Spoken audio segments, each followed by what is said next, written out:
On September 16th, 1810, Don Miguel Gregorio Antonio Ignacio Hidalgo y Costilla Gallaga Mandarte y Villaseñor started the Mexican War of Independence with El Grito de Dolores, or Cry of Dolores for you gringos. Miguel Hidalgo y Costilla was a priest who was into things like the Enlightenment, which made him an odd fellow in the eyes of the Catholic Church, but it served him well as a future revolutionary leader. Revolutions were all the rage. The American Revolution had just happened or something, and the more recent French Revolution had paved the way for Napoleon to reign over Europe. And Napoleonic Europe was no place for a Spanish king, who was incidentally imprisoned. Napoleon's brother, Joseph, became king of Spain and thereby ruler of New Spain, aka current-day Mexico. And this caused many to react with a "Hey, Chihuahua! Whoa, whoa, whoa!" Juntas, or resistance governments, had formed, but there still wasn't a unified force in New Spain to oppose the French-occupied, Spanish-occupied government. Tensions boiled to the point where Hidalgo felt that enough was enough and called for the church bells to ring in the town of Dolores, where he had resided. Hidalgo went on a grand speech,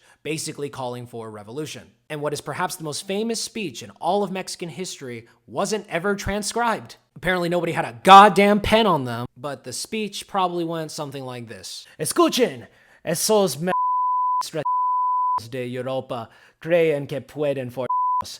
¿Qué tal si los formamos hasta que sangren rojo, verde y blanco por el culo? So every year in Mexico, to commemorate the event, the current president just sort of ad-libs what is supposed to be the speech to the Mexican public. And then, boom! A fucking fireworks show that exclaims, "Viva Mexico, bitch!"